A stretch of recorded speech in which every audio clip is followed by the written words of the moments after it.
Sa loob ng isang iglap, ibinigay ko ang lahat. Ang bahay na itinayo namin sa loob ng 27 taon, ang sasakyan na ginagamit namin araw-araw, at ang ipon na nagkakahalaga ng halos 4 na milyong piso. Ipinaubaya ko sa kanya sa harap ng hukom, sa harap ng lahat. Sinabi kong, ibigay niyo sa kanya ang lahat.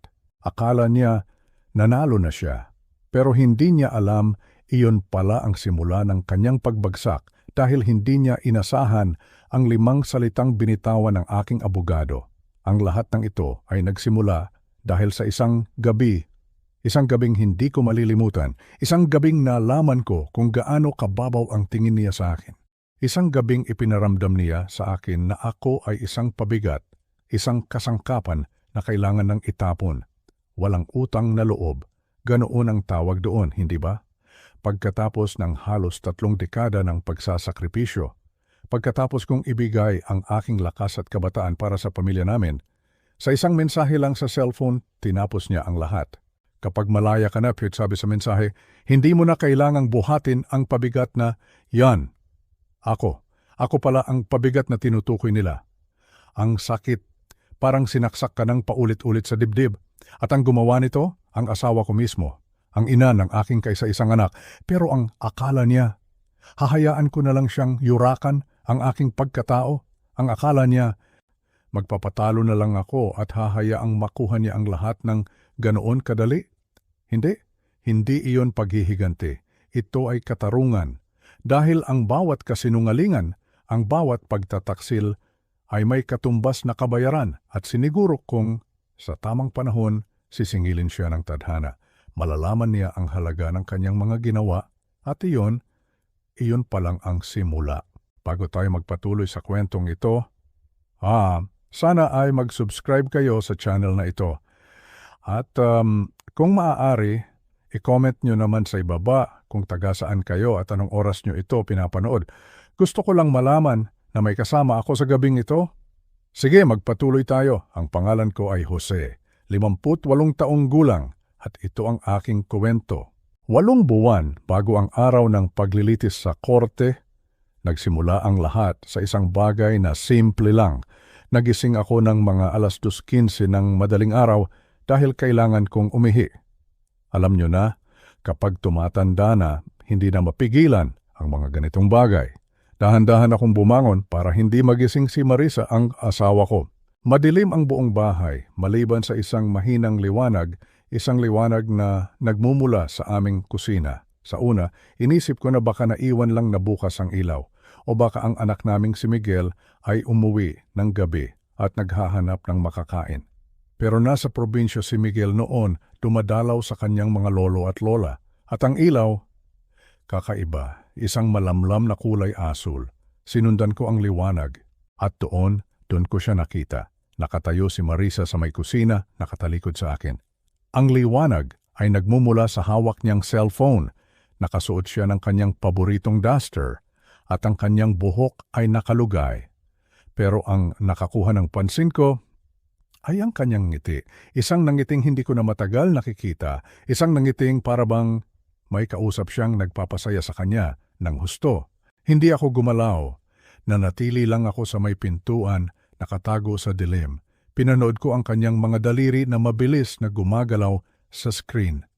Nagtatype, pagkatapos ay buburahin, tapos magtatype ulit. Para siyang nakikipag-usap sa isang taong matagal na niyang kilala. Isang taong komportable siya, isang taong nagpapangiti sa kanya ng 2:00 ng madaling araw, habang ang asawa niya ay natutulog ilang metro lang ang layo. Tumayo lang ako doon, siguro mga 30 segundo. Pagkatapos, dahan-dahan akong tumalikod, bumalik sa aming kwarto at humiga. Nakatitig lang ako sa kisame hanggang sa sumikat ang araw. Iyon ang sandali na naintindihan ko may malalim ng sira. May lamat na ang pundasyon ng pamilya na akala ko ay matatag. At ang mga susunod na linggo, doon ko natuklasan ang lahat. Ang mga kasinungalingan na unti-unting sisira sa 27 taon ng aming pagsasama, isang hibla. Sa bawat pagkakataon, kinabukasan pagkatapos ng gabing iyon, hindi ako nagsalita. Hindi ko siya tinanong kung sino ang kausap niya. Hindi ko inungkat kung bakit siya nakangiti sa madaling araw habang ako'y natutulong. Bilang isang structural engineer sa loob ng 30 taon, natutunan kong hindi lahat ng problema ay dinadaan sa agarang komprontasyon. Kapag may nakita kang lamat sa isang pader, hindi mo ito basta-basta binabasag. Pinag-aaralan mo muna ito. Sinusukat mo kung gaano ito kalalim. Sinusuri mo kung saan ito nanggagaling. Dahil kung magpapanik ka at magmamadaling tapalan ito ng kung ano-ano lang, mas lalo lang lalala ang sira sa katagalan. Ganoon din sa isang pagsasama. Kaya, imbes na mag-iskandalo, ginawa ko ang alam kong gawin. Nagsimula akong mag-inspection. Ang pagsisiyasat sa sarili mong buhay ay mas mahirap kaysa sa pagsisiyasat ng bahay ng iba. Ayaw mong makita ang mga sira. Ayaw mong aminin na may nabubulok na pala sa loob. Pero kapag nasimulan mo ng tumingin, hindi mo na maipipikit ang iyong mga mata. Sa sumunod na buwan, pagkatapos kong makita si Marisa sa kusina, nagsimula akong maging mas mapagmasid. Pero hindi sa paraang halata. Hindi ko siya sinundan. Hindi ko pinakialaman ang kanyang mga mensahe. Hindi ako nagtanong. Nagmasid lang ako. Tulad ng pagmamasid ko sa isang pundasyon na unti-unting lumulubog, naghihintay na makita kung saang direksyon tatakbo ang lamat. Ang negosyo ni Marisa, ang home staging, ay palaging parte na ng aming buhay. Kumukuha siya ng mga muebles, mga sofa, ilaw, mga gamit sa hapagkainan, at inaayos niya ang mga ito sa mga bakanting bahay na ipinagbibili para magmukhang may nakatira, maging kaakit-akit sa mga bibili. Gustong-gusto siya ng mga real estate agent. Sumisingil siya ng mula 75,000 hanggang 150,000 piso bawat proyekto. At ang usapan, kapag nabenta na ang bahay, ibabalik ang mga gamit.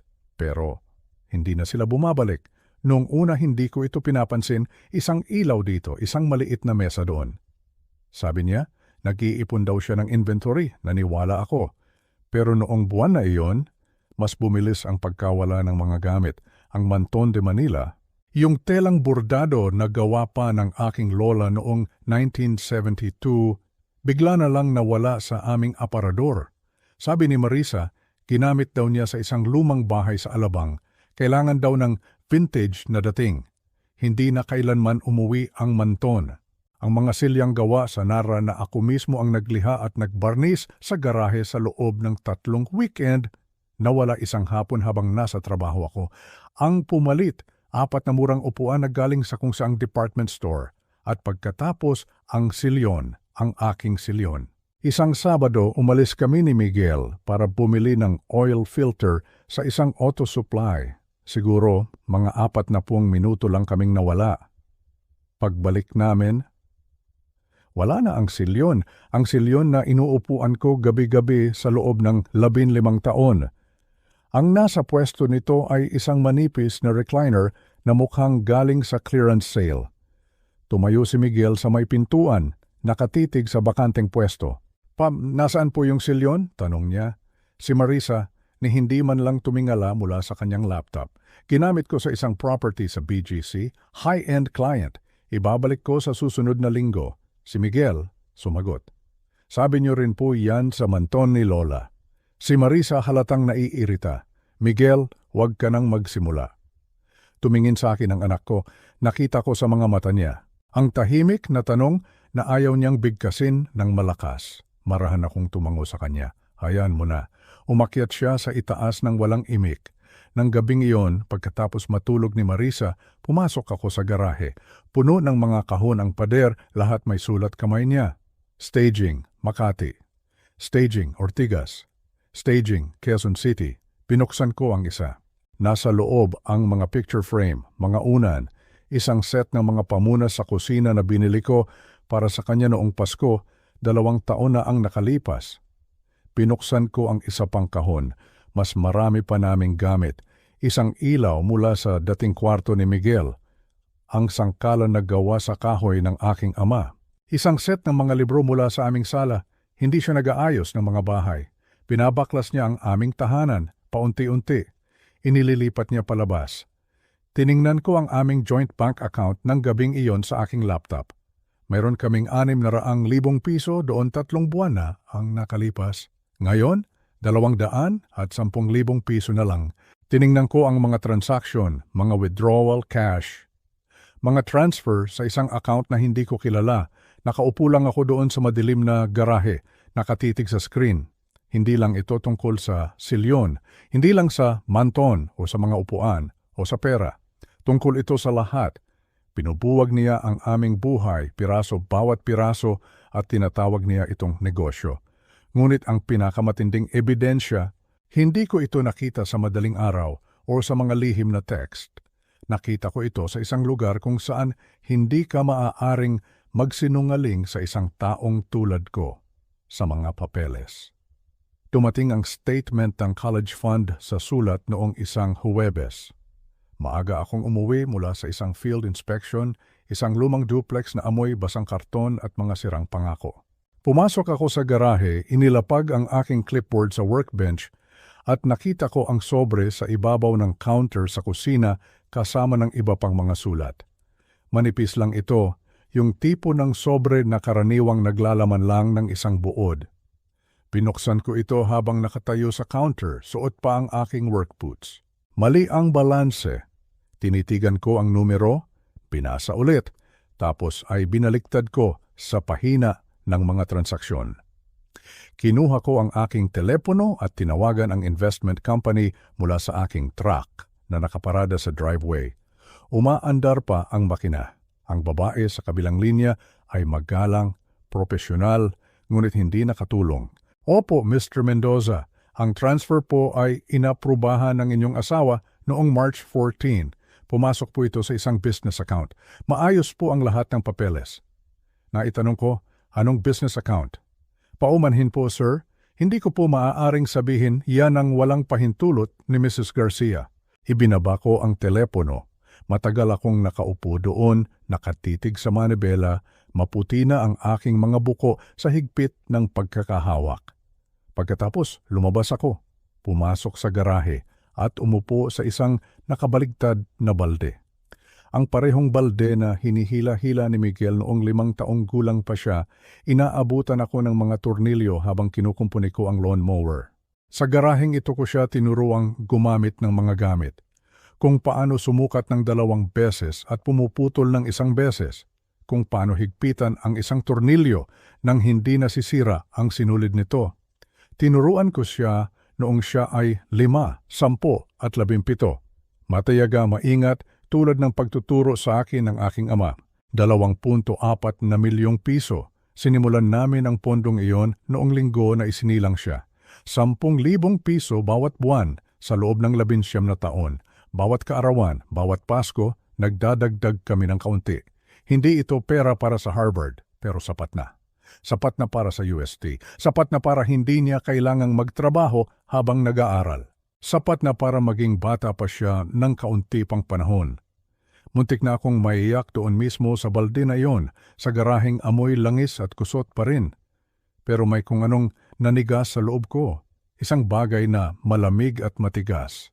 Hindi siya mananalo ng ganito. 30 taon akong nag-inspeksyon ng mga gusali. Alam ko kung paano bumabagsak ang mga estruktura. Hindi ito biglaan. Ito ay unti-unti, isang nakompromisong biga, isang pinabayaang lamat, isang desisyon na tapalan lang sa halip na ayusin. At isang araw, babagsak ang lahat. Narinig ko ang pagbukas ng pinto sa harapan. Ang mga takong ni Marisa ay tumutunog sa sahig, kampante, matalas, walang pakialam. Ibinaba ko ang statement pabalik sa sobre at tumayo. Hindi dahil sa takot, kundi dahil sa unang pagkakataon na intindihan ko kung ano talaga ang ginagawa niya. Hindi niya iniiwan ang pagsasamang ito. Pinubuwag niya ito piraso-piraso at hindi ko ito mapipigilan sa pamamagitan ng pagsigaw. Hindi ko ito mapipigilan sa pamamagitan ng komprontasyon. Isa lang ang magagawa ko. Itigil ang pagprotekta sa kanya mula sa kanyang sariling mga desisyon, umatras at magmasid. Kinabukasan, tinawagan ko si Ruben Santos. Hindi dahil gusto kong makipag-away, kundi dahil kailangan kong malaman kung paano protektahan ang aking anak nang hindi sinisira ang aking sarili. Nagkita kami sa isang maliit na karinderya malapit sa Cubao. Yung tipo ng lugar na may mga upuang vinyl na may punit, Kapeng lasang, matagal nang nakasalang, at mga serbidorang tinatawag kang boss, gusto mo man o hindi. Nandoon na si Ruben pagdating ko, nakaupo sa isang sulok na may isang tasa ng kapeng barako at isang folder sa mesa. Tumayo siya nang makita ako. Nagkamayan kami. Si Ruben ay 62 taong gulang, isang retiradong sundalo at isang abogado sa diborsyo sa loob ng 20 taon. Nagkakilala kami sa isang pagtitipon ng mga veterano 5 taon na ang nakalipas. Mayroon siyang mabait na mga mata at isang matatag na pakikipagkamay. Ang tipo ng taong gusto mong nasa panig mo. Jose, sabi niya, habang umuupo kami. Salamat sa pagpunta. Umupo ako sa tapat niya. Lumapit ang serbidora, pinuno ulit ang kape niya at sinalinan ako ng isang tasa nang hindi nagtatanong. Hinawakan ko ang tasa pero hindi ako uminom. Sabihin mo sa akin kung anong nangyayari, sabi ni Ruben. Kaya't ikinuwento ko, mahinahon. Walang emosyon, mga katotohanan lang, 27 taon ng pagsasama. Mga muebles na nawawala para sa isang negosyong hindi naman nagbabalik ng gamit, isang joint account na nabawasan mula 600,000 hanggang 200,000 at 2.4 milyong piso.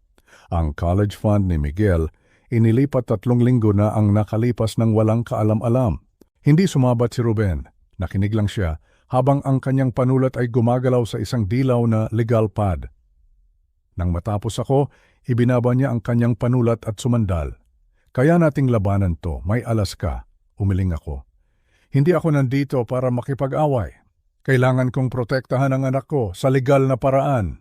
Pinag-aralan ako ni Ruben ng matagal pagkatapos tumango siya. Kung lalaban ka ng husto ngayon, magmamatigas siya. Magkakaroon ng mga mosyon, mga pagkaantala, mga bayarin sa abogado. Uubusin niya ang pera mo bago pa man kayo makarating sa korte. Naitanong ko, at kung wala akong gagawin? Kung ganoon, maaari kang mawalan ng lahat.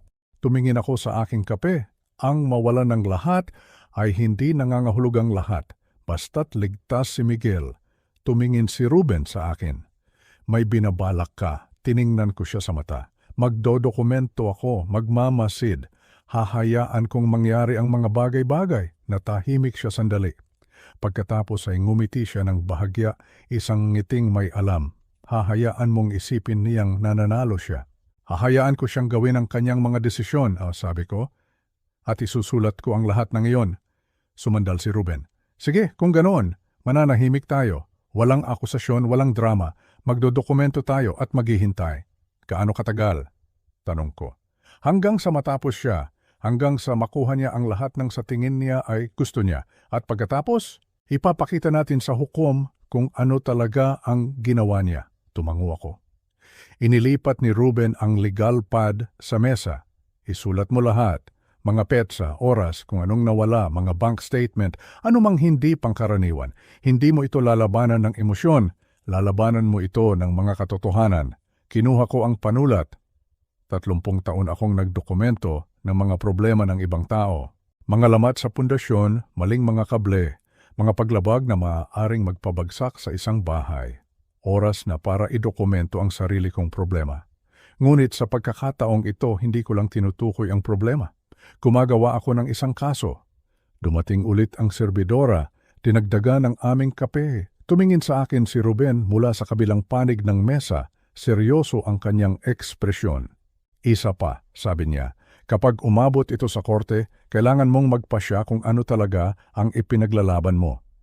Si Miguel, sabi ko, nang walang pag-aalinlangan, tumango si Ruben. Kung gayon, iyon ang poprotektahan natin.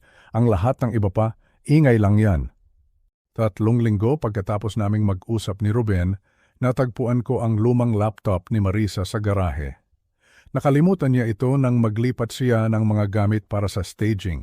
Hindi siya nakalog out sa Facebook. Gabi na noon, lampas hating gabi. Tulog na si Miguel sa itaas.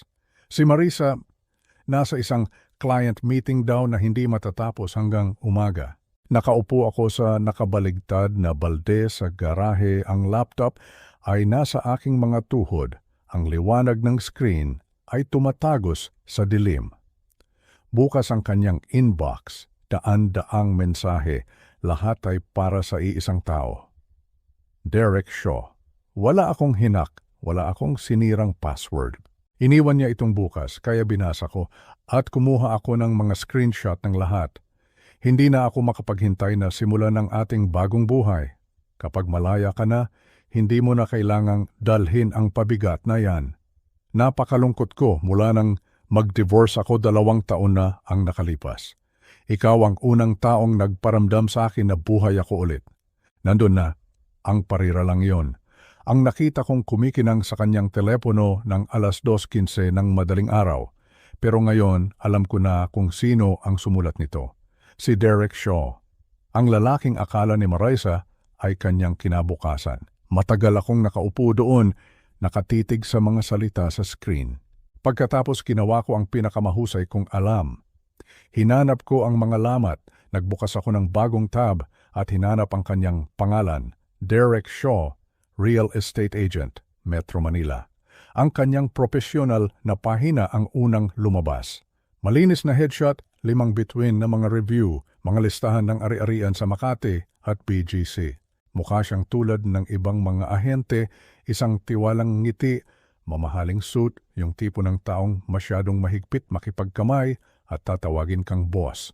Pero pagkatapos, natagpuan ko ang kanyang personal na profile.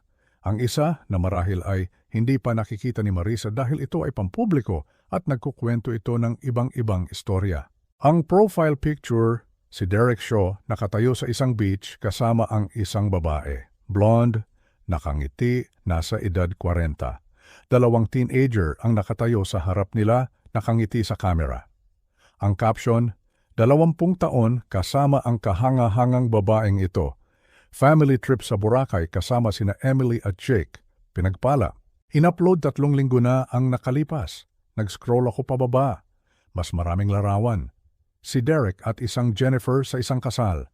Si Derek at ang mga bata sa isang laro ng basketball. Isang larawan ng pamilya sa harap ng isang bahay. 8934 Creekwood Lane, Ayala, Alabang ang status ng relasyon. Kasal mula noong 2004, sumandala ko ang laptop ay kumikinang pa rin sa aking kandungan. Si Derek Shaw ay hindi diborsyado. Hindi siya kailanman naging diborsyado. Mayroon siyang asawa, si Jennifer. 2 anak, sina Emily, 15, at Jake, 2. Isang bahay sa isang marangyang subdivision. Isang buhay na hindi alam ni Marisa na umiiral. At sinabi niya sa kanya na malungkot siya sa loob ng 2 taon na handa na siyang magsimula muli, na siya ang nag-iisa. Nakaupo ako doon sa malamig na garahe at naramdaman ko ang isang bagay na hindi ko naramdaman sa loob ng maraming buwan, kalinawan. Iniwan ni Marisa ang 27 taon para sa isang lalaking nagsisinungaling sa kanya. At kasabay nito, nagsisinungaling din siya sa akin. Hindi na ako nakaramdam ng galit. Hindi na ako nakaramdam ng pagtataksil. Hindi na. Ang naramdaman ko ay isang bagay na malapit sa kaluwagan. Dahil ngayon, naintindihan ko kung sino talaga ang aking kinakaharap. Isinave ko ang lahat sa isang USB drive. Ang mga mensahe, ang mga screenshot, ang pampublikong profile ni Derek, ang kanyang address, ang mga larawan ng kanyang pamilya. Lahat ng iyon. Isinara ko ang laptop at naupo sa dilim sandali, nakikinig sa pagsipa ng lumang aircon sa sulok. Hindi ko lalabanan si Marisa sa korte. Hindi ako magmamakaawa sa kanya na manatili. Hahayaan kong makuha niya kung ano talaga ang gusto niya. Dahil minsan, ang pinakamahusay na paraan para patigilin ang isang tao ay hayaan siyang magpatuloy. 30 taon akong nagdokumento ng pinsala sa estruktura, paghahanap ng mga mahihinang punto, pagsusulat ng mga ulat. Ito ang aking ulat. At nagsisimula pa lang ito. Matapos kong matuklasan ang tungkol kay Derek, ibinaling ko naman ang aking atensyon sa negosyo. Kung nagtatago si Marisa ng isang kalaguyo, ano pa kaya ang iba niyang itinatago? Sa sumunod na 2 linggo, nagsiyasat ako. Hindi bilang isang asawa, kundi bilang isang inspektor. Sinimulan ko sa bodega. Mahigit 1 taon nang nagbabayad si Marisa ng buwan ng upa para dito. At hindi ito mura. Nahanap ko ang address sa isang bank statement at pinuntahan ko ito isang hapon pagkatapos ng trabaho. Isang industrial area, Sa may bandang Pasig, mga hilera ng mga gusaling gawa sa yero, mga bakod na alambre, at sementong may mga bitak. Ang tipo ng lugar kung saan nag-iimbak ang mga tao ng mga bagay na ayaw nilang makita ng iba. Nilakad ko ang paligid, hindi ako pumasok sa loob. Hindi na kailangan. Ang karatula sa harap ay nagsasabing for industrial use only para sa mga pabrika. Ngunit si Marisa ay nagpapatakbo ng isang commercial staging business mula rito. Isa yung paglabag sa zoning at ang fire code permit na nakapaskil sa gusali. Paso na. 2 taon ng paso. Kumuha ako ng mga litrato. Isinulat ko ito sa aking notebook. Potensyal na paglabag. Tinatayang multa na aabot sa 700,000 piso kung matutuklasan. Hindi ko ito isinumbong. Wala akong tinawagan. Wala akong nilabag na anumang batas. Idinokumento ko lang dahil iyon ang ginagawa ng mga inspektor.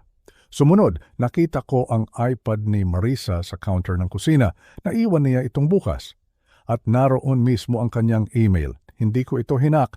Pinasa ko lang kung ano ang nasa screen. Mga singil mula sa mga supplier, napakarami. Pagkatapos tiningnan ko ang kanyang mga business tax return. Hindi ako accountant, pero 30 taon na akong nagfa-file ng sarili kong buwis. Alam ko kung ano ang itsura ng mga lehitimong gastusin sa negosyo. Ang kay Marisa, hindi. Mga deduction para sa mga pagkain sa labas na hindi naman nangyari. Mga claim sa gasolina na hindi tumutugma sa kanyang mga biyahe. Mga biniling gamit na walang kaukulang resibo, ang BIR ay hindi nakakaligtaan ang mga ganitong bagay. Mabagal lang sila. Kinuwenta ko ang mga numero. Isang konserbatibong pagtantiya, kulang-kulang 1,000,000 piso sa mga atraso sa buwis. Isinulat ko ang lahat. Idinagdag ko ito sa spreadsheet na ginagawa ko sa aking laptop. Bawat numero ay may pinagkunan. Bawat petsa ay dokumentado. Pagkatapos, sinuri ko ang mga talaan ng korte online, impormasyong pampubliko, kahit sino ay maaaring makita. 3 kaso ng small claims ang isinampa laban sa M. Garcia Staging LLC sa nakalipas na 8 buwan. Lahat ay galing sa mga kliyente. Pare-pareho ang kwento. Tumatanggap si Marisa ng deposito, nangangako ng serbisyo at hindi na nagpapakita. Isinabi ko ang mga numero ng kaso, inimprenta ang mga papeles, idinagdag ko sa USB drive. Mahigit 3.25 milyong piso sa mga obligasyon at si Marisa walang kaalam-alam. Masyado siyang abala sa pagbuo ng kanyang bagong buhay kasama si Derek para mapansin na itinatayo niya ito sa buhangin. Nakaupo ako sa mesa sa kusina ng gabing iyon, tahimik ang bahay. Tulog na si Miguel sa itaas. Si Marisa nasa isa na namang client meeting. Ang spreadsheet ay kumikinang sa screen ng aking laptop. Ang pagsunod sa pera ay mas madali kaysa sa inaakala ng marami. Nag-iiwan ito ng bakas, mga account number, mga petsa ng transfer, mga pangalan ng tumanggap. Pagkatapos ng 30 taon ng paghahanap ng ebidensya sa mga papel, alam ko kung paano sundan ang mga numero. Ngayong dokumentado na ang pagkakakilanlan ni Derek at naitala na ang mga pananagutan sa negosyo, sinundan ko ang huling piraso. Hating gabi na sa mesa sa kusina, nakakalat ang mga bank statement sa ibabaw. Bukas ang laptop, malamig na ang kape sa tasa sa tabi ko. Humiling ako ng mga detalyadong statement mula sa investment company. Karapatan ko bilang isang joint account holder. Ipinadala nila ito sa loob ng 3 araw ng trabaho. Malinaw ang landas ng transfer. February 14, nakakatawa. Araw ng mga puso, halaga 2,472,000 piso mula sa Miguel Mendoza College Fund patungo sa DNS Staging Ventures LLC. Mga may-ari ng account, Marisa Garcia, Derek Shaw. Pinuksan ko ang aktibidad ng business account. Binigyan ako ni Marisa ng access. Dito ilang buwan na ang nakalipas. Noong in-set up niya ito, noong nagkukunwari pa siyang puhunan naming 2 iyon, hindi niya kailanman binawi ang access ko. February 14, deposito, 2,472,000 piso. Marahil ay ginastos niya ito sa kanyang tunay na pamilya, kay Jennifer at sa mga bata. Marahil ay dinala niya si Marisa sa isang weekend trip at sinabi sa kanyang asawa na ito ay isang business conference. Marahil ay bumili siya ng isang bagay na hindi niya maipaliwanag sa ibang paraan. Hindi na mahalaga. Ang mahalaga ay ito, ninakaw ni Derek Shaw ang kinabukasan ng aking anak. Hindi lang si Marisa, bagamat siya ang nagbigay sa kanya ng mga susi. Ngunit si Derek ang pumasok sa pinto, ngumiti, pumirma ng kanyang pangalan at lumabas na may dalang mahigit 1.5 milyong piso na hindi sa kanya. At si Marisa, hanggang ngayon, hindi pa rin alam na kasal pala siya. Inilagay ko ang lahat sa USB drive. Pagkatapos, gumawa ako ng isang buod, profesional, malinis, yung tipo ng ulat na isusumite ko pagkatapos ng isang inspeksyon sa gusali.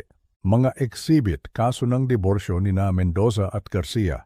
Section A, mga pananagutan sa negosyo, mga hindi nabayarang supplier, 1,920,000.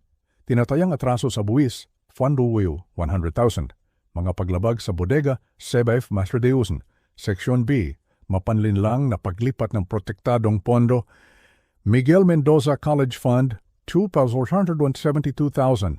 Inilipat sa DNS Staging Ventures LLC, co-owners, Marisa Garcia, Derek Shaw. Cash withdrawal ni Derek Shaw, 1,600,000. Section C, pagkakasangkot ng ikatlong partido. Derek Shaw, edad 45, real estate agent. Status ng kasal, kasal kay Jennifer Shaw mula 2004. Mga anak, Emily, 15, Jake, 12. Address, Ayala, Alabang. Relasyon kay Marisa Garcia. Lihim na relasyon kasosyo sa negosyo. Isinavy ko ang dokumento, nilagyan ng label ang USB drive para kay Ruben. Ebidensya. Dokumentasyon. Pagkatapos ay naupo ako doon ng matagal, nakatitig dito. Hindi na ito tungkol sa diborsyo. Hindi tungkol sa pag-alis ni Marisa o sa mga nawawalang muebles o kahit sa college fund. Ito ay tungkol kay Miguel. Tungkol sa pagtiyak na pagkatapos ng lahat ng ito, ang aking anak ay may kinabukasan kahit na kailangan kong mawalan ng lahat para maibigay ito sa kanya. Kinuha ko ang aking telepono at tinawagan si Ruben. 10:00 ng gabi. Alam kong gabi na pero sinagot niya sa pangalawang ring.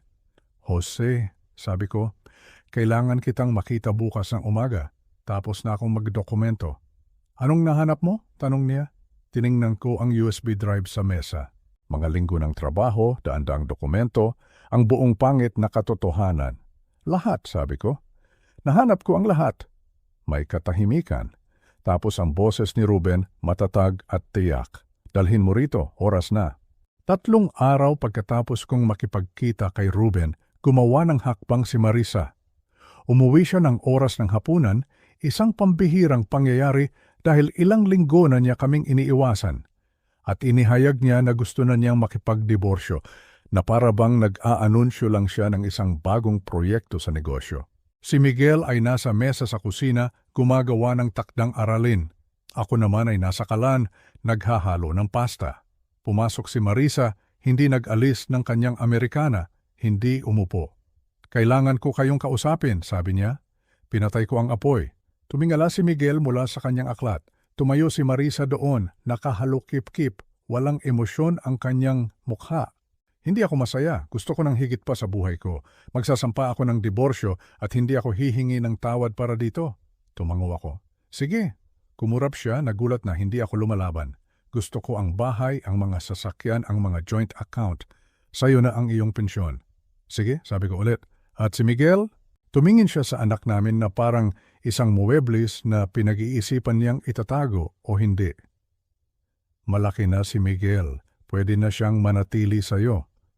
Tumigil sa pagsusulat si Miguel. Hindi ako nagsalita. Nagmasid lang ako. Dahan-dahang ibinaba ni Miguel ang kanyang panulat. Tumingin siya sa kanyang ina. Paano po ang college fund ko? Iwinagayway ni Marisa ang kanyang kamay. Anong meron doon? Halos wala na pong laman. May mahigit 2 milyon po doon. Saan po napunta? Hindi nagbago ang kanyang ekspresyon.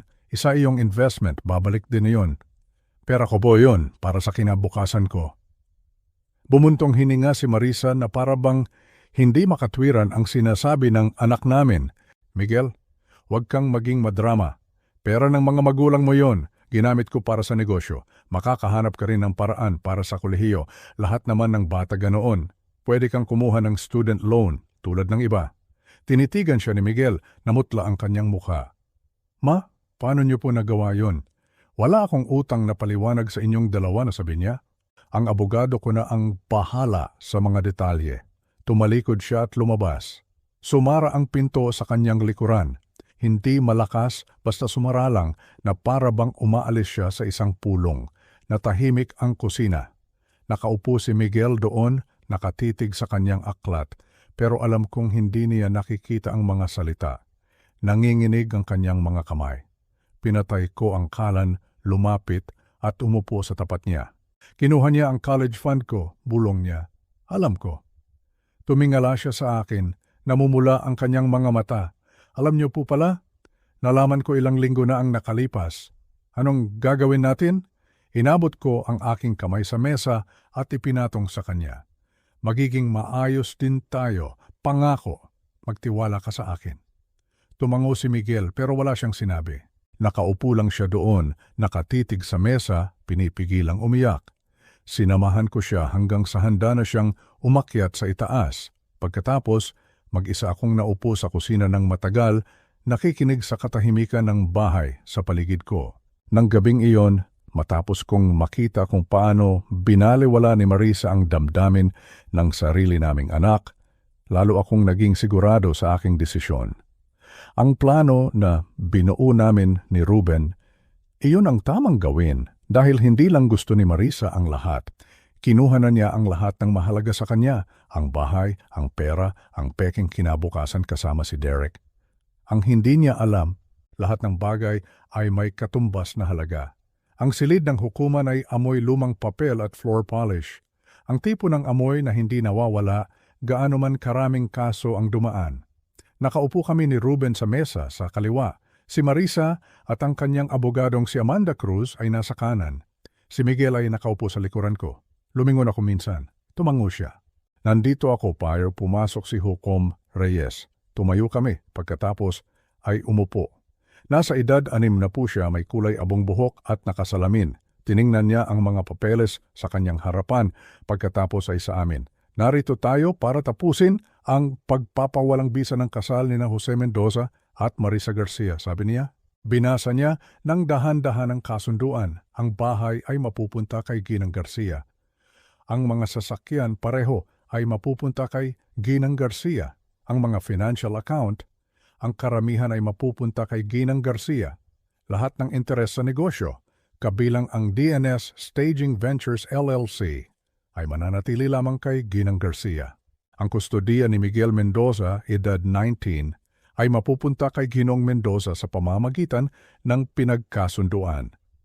Tumingin si Hukom Reyes. Ginong Mendoza, kinukumpirma niyo ba ang inyong pagsang-ayon sa mga tuntuning ito? Tumayo ako. Opo, Your Honor. Ginang Garcia. Tumayo si Marisa, puno ng kumpiyansa. Opo, Your Honor. Tiningnan ako ng hukom ng matagal. Tinanggal niya ang kanyang salamin. Hinoong Mendoza, kailangan kong matiyak na naiintindihan niyo ang inyong sinasang-ayunan. Ipinapaubaya niyo ang malaking bahagi ng inyong mga ari-arian. Naiintindihan ko po, Your Honor. May pumipilit ba sa inyo? Tumingin ako kay Marisa. Pinapanood niya ako, kampante, halos mayabang. Tumingin ako kay Miguel sa likuran. Binigyan niya ako ng isang maliit na tango. Bumalik ang tingin ko sa hukom. Wala po, Your Honor. Walang pumipilit sa akin. Wala po akong alalahanin. Tumango ang hukom. Sige, magpatuloy tayo sa pagpirma. Inabot sa akin ang mga dokumento. Kinuha ko ang panulat. Kalmado, metodikal. Pinirmahan ko ang bawat pahina. Pagkatapos ay ipinasa ko ang mga papel kay Marisa. Inabot niya ito, sabik na sabik. Pinubuklat ang mga pahina. Isang maliit na ngiti ang nabubuo sa kanyang mga labi. Pumirma siya ng may kasiyahan. Bago pa man magsalita ang hukom, tumayo si Ruben. Kalmado, profesional. Your Honor, magalang po naming hinihiling na bigyang pansin ng korte ang mga kalakip na exhibit na isinampa kasama ng kasunduan tulad ng nabanggit sa mga tala sa gilid. Katahimikan. Napalingon si Marisa kay Amanda. Anong mga exhibit? Kumunot ang noo ni Amanda.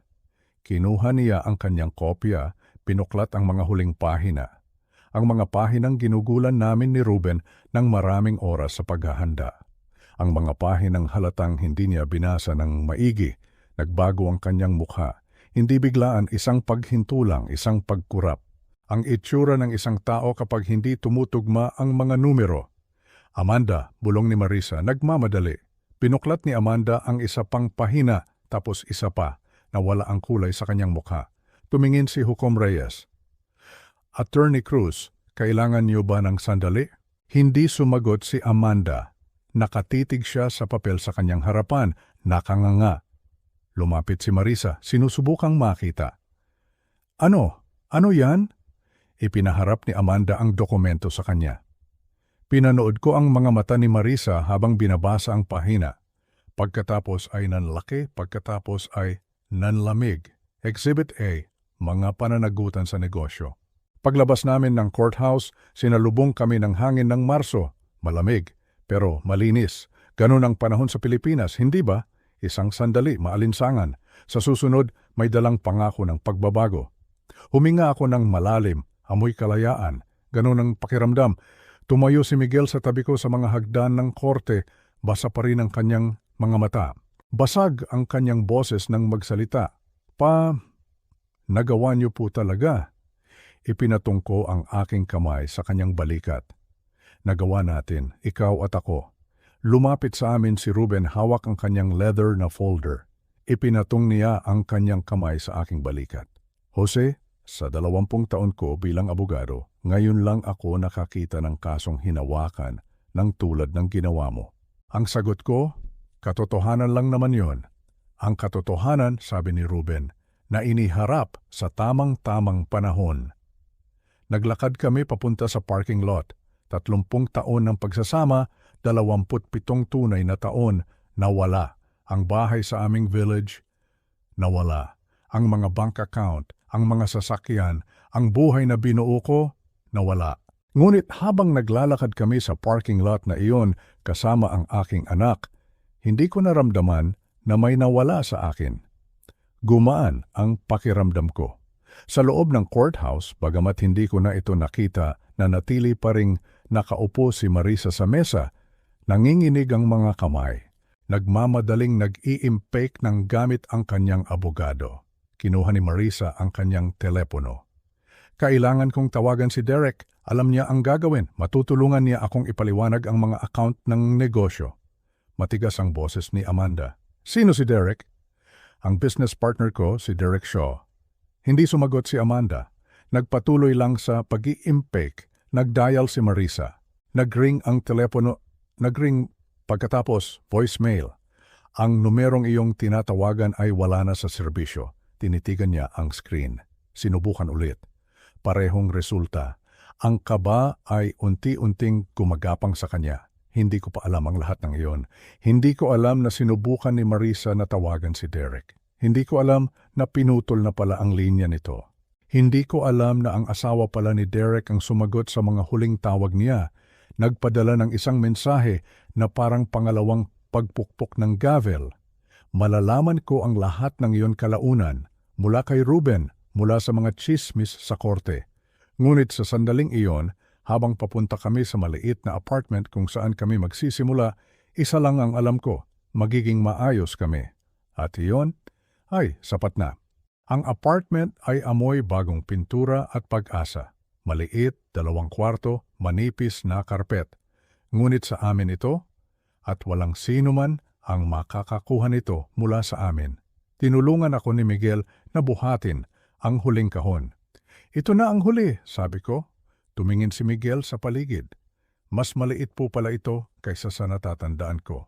Oo, sabi ko, pero malinis at sa atin. Kumain kami ng hapunan sa sahig ng gabing iyon, lechon manok mula sa grocery, tinapay, mantikilya, mga plato na gawa sa papel na nakapatong sa aming mga tuhod. Ngumiti ako, siya rin. Si Marisa, nasa kanya ang bahay, ang mga sasakyan, ang mga account, ang negosyo. Lahat ng hiningi niya, ngunit wala sa kanya ito, ang tahimik na sandaling ito. Ang isang anak na mas gugustuhing matulog sa sahig kasama ako kaysa sa isang mansyon kasama siya. Nang gabing iyon, mas mahimbing ang tulog ko kaysa sa nakalipas na 8 buwan. Walang asul na ilaw ng telepono sa 2:00 ng madaling araw. Walang tunog ng mga muebles na inilalabas. Walang bigat ang isang bumabagsak na pagsasama sa aking dibdib. Tanging ang paghinga lang ni Miguel sa kabilang kwarto. Ang ugong ng refrigerator, ang malayong tunog ng mga sasakyan sa EDSA, mga simpleng tunog, ang mga tunog ng isang tahanan.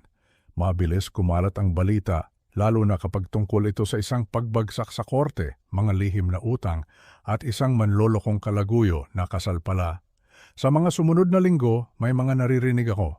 Ang iba galing kay Ruben, ang iba sa mga taong akala ay nanalo ako. 3 linggo, nasa isang pagtitipon ako. Lumapit sa akin ang isang matandang kaibigan.